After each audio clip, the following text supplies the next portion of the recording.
जय श्री राम। श्रवण कुमार की संपूर्ण कहानी। श्रवण कुमार कौन थे? श्रवण कुमार का नाम उनकी मातृपितृ भक्ति के कारण जाना जाता है। वह अपने अंधे माता पिता के एकलौती संतान थे। एक बार जब वह अपने माता पिता के लिए जलाशय से जल लेने के लिए गए, तब राजा दशरथ के एक बाण के कारण उनकी मृत्यु हो गई थी।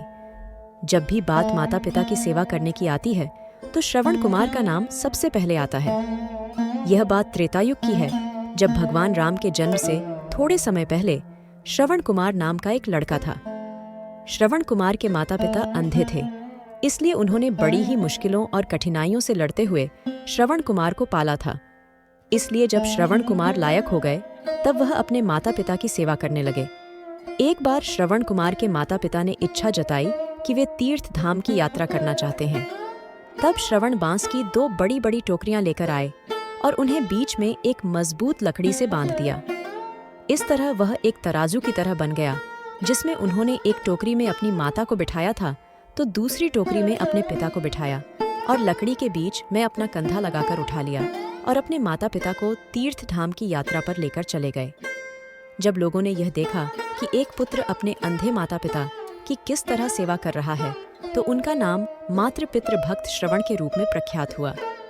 श्रवण हर रोज काम करने के लिए घर से निकल जाते थे।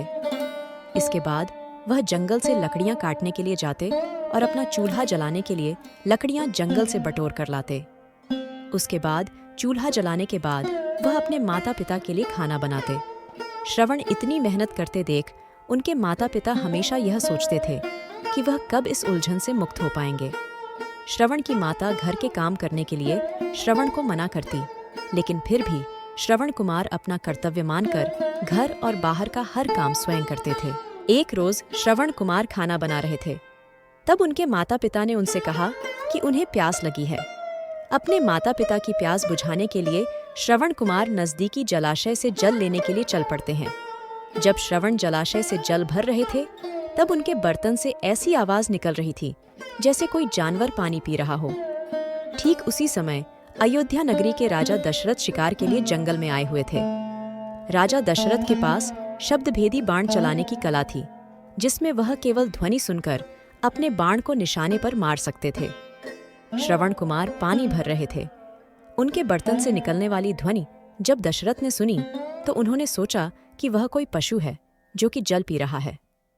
यही सोचकर राजा दशरथ ने उस ध्वनि की तरफ अपना बाण छोड़ दिया। जब वह बाण श्रवण कुमार के शरीर पर लगा, तो उन्होंने जोर से चिल्लाया। श्रवण कुमार के चिल्लाने की आवाज सुनकर राजा दशरथ को आभास हुआ कि उन्होंने किसी मनुष्य पर बाण चला दिया है।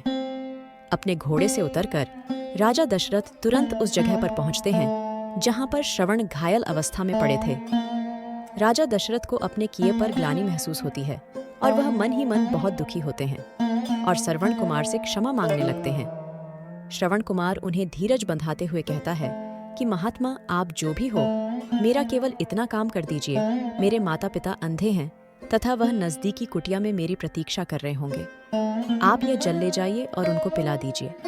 यह कहकर श्रवण अपने प्राण त्याग देते हैं। अपना मुख शर्म से नीचा करके राजा दशरथ श्रवण कुमार से वह जल का पात्र लेकर उसके माता पिता के पास पहुंचते हैं। वहां पहुंचकर जब राजा दशरथ उन्हें जल पीने के लिए कहते हैं, तब वह दोनों उनसे पूछते हैं कि उनका बेटा श्रवण कहाँ है।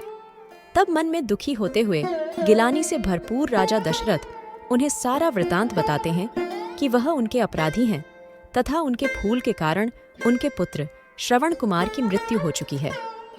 अपने इकलौते पुत्र की मृत्यु की खबर सुनकर दोनों माता पिता बुरी तरह से रोने लगे। रोते रोते श्रवण कुमार की माता ने अपने प्राण त्याग दिए।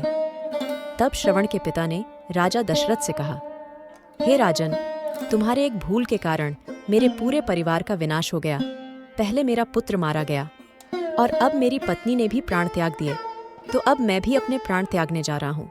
इसलिए मैं तुझे श्राप देता हूँ कि जिस तरह आज मैंने अपने पुत्र के वियोग में अपने प्राण त्यागे हैं, उसी तरह तू भी भविष्य में एक दिन अपने पुत्र के वियोग में प्राण त्याग देगा। राजा दशरथ को यह श्राप देते हुए श्रवण के पिता भी अपने प्राण त्याग देते हैं। उसके बाद में दुख और ग्लानि से भरे हुए राजा दशरथ उन तीनों का अंतिम संस्कार करते हैं।